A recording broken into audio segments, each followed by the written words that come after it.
Hello बच्चों, let's read this question and the question says that the length of each side of a rhombus is 10 centimeter and one of its diagonals is of length 16 centimeter. The length of the other diagonal is, now let's see the options. Option A 13 centimeter, option B 12 centimeter, option C 2 into square root 39 centimetre and option D 6 centimetre. तो आइए इस question को यहाँ पर हम solve कर लेते हैं। इस क्वेश्चन में हमसे कहा गया है कि जो लेंथ है ईच साइड की रोम्बस में वो है 10 सेंटीमीटर और जो एक डायगनल है उसकी लेंथ है 16 सेंटीमीटर। तो हमें बताना है कि लेंथ क्या होगी अदर डायगनल की।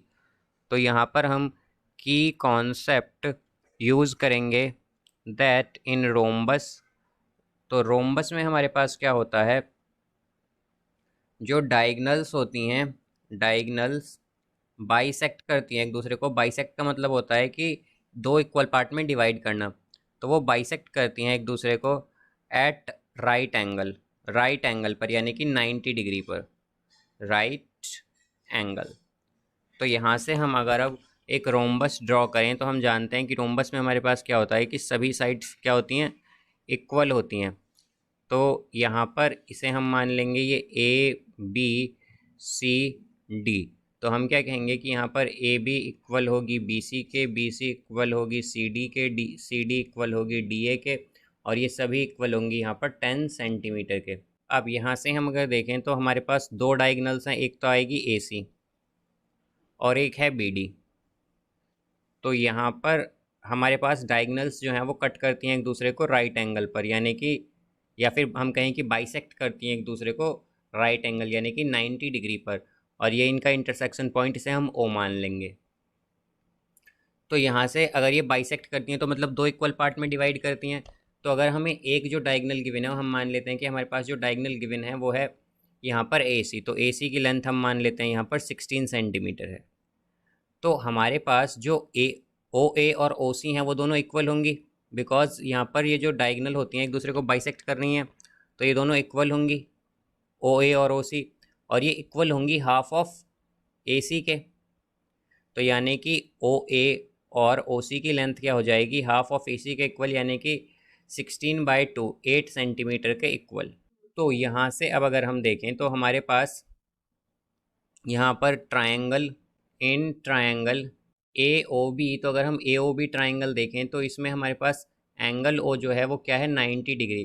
तो हम क्या कह सकते हैं कि ट्रायंगल ए ओ बी जो है इज़ अ राइट, ये एक राइट एंगल्ड ट्रायंगल है। ये कैसा ट्रायंगल है, राइट एंगल्ड ट्रायंगल।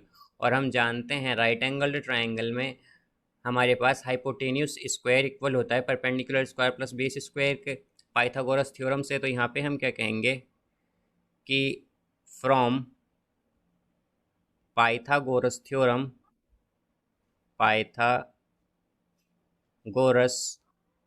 थ्योरम, हमारे पास क्या आएगा यहाँ पर, ये हो जाएगा कि और हाइपोटेनियस क्या होती है, हाइपोटेनियस बेसिकली जो राइट एंगल होता है उसके अपोजिट वाली साइड होती है। तो यहाँ पर हमारे पास राइट एंगल के अपोजिट क्या है, यह है ए बी। तो हम क्या कहेंगे यहाँ पर ए बी का स्क्वायर, ए बी का स्क्वायर इक्वल होगा ए ओ ए के square plus O B square के, O A square plus O B square के। अब अगर हम देखें तो हर एक साइड जो है हमारे पास रोम्बस की वो इक्वल होती है, और वो हमें क्या गिवन है साइड। यहाँ पर अगर हम देखें तो ए बी हमारे पास 10 सेंटीमीटर है, तो हम क्या कहेंगे कि 10 का स्क्वायर इक्वल होगा ओ ए स्क्वायर। तो ओ ए अगर हम देखें तो ओ ए हमारे पास 8 सेंटीमीटर है, तो यहाँ से क्या आएगा 8 का स्क्वायर प्लस ओ बी का स्क्वायर। तो ये हो जाएगा हमारे पास 10 का स्क्वायर 100 होता है, फिर माइनस 8 का स्क्वायर होता है 64 is equal to O B square. तो ओ बी स्क्वायर वैल्यू की वैल्यू जो आई हमारे पास वो आई है यहाँ से 36। तो यहाँ से हम क्या कहेंगे कि ओ बी क्या होगा, प्लस माइनस 6 सेंटीमीटर। बट हम क्या जानते हैं कि हमारे पास जो साइड होती हैं वो कभी भी नेगेटिव में नहीं हो सकती। तो हम क्या कहेंगे कि ओ बी की लेंथ होगी यहाँ से +6 सेंटीमीटर, ये आएगा ओ बी। अब हमारे पास ये ओ बी की लेंथ है, तो डी बी क्या होगी, जैसे कि हम जानते हैं कि ओ बी और ओ डी ये दोनों, यहाँ पर ये ओ डी आएगा। तो ओ बी और ओ डी क्या हैं, दोनों इक्वल हैं, और ये इक्वल होंगी हाफ ऑफ बी डी के या फिर हम ये भी कह सकते हैं कि हमारा बी डी जो होगा ये इक्वल होगा ट्वाइस ऑफ ओ बी के। तो हमें यही बताना था कि अदर डायगनल क्या है, तो जो दूसरी डायगनल है वो क्या है यहाँ पर बी डी, तो इसकी लेंथ क्या हो जाएगी। तो हम अगर देखें तो ये आएगा B D is equal to 2 into O B, तो ओ बी क्या है 6, तो ये आएगा 2 इंटू 6 यानी कि 12 सेंटीमीटर। तो हमारे पास ओ बी की लेंथ आई है, एक्चुअली बी डी की लेंथ आई है 12 सेंटीमीटर, तो यहाँ पर अदर डायगनल जो है हमारी वो क्या होगी 12 सेंटीमीटर, तो इसका करेक्ट आंसर आएगा option B. So I hope you understood it well, best of luck, thank you.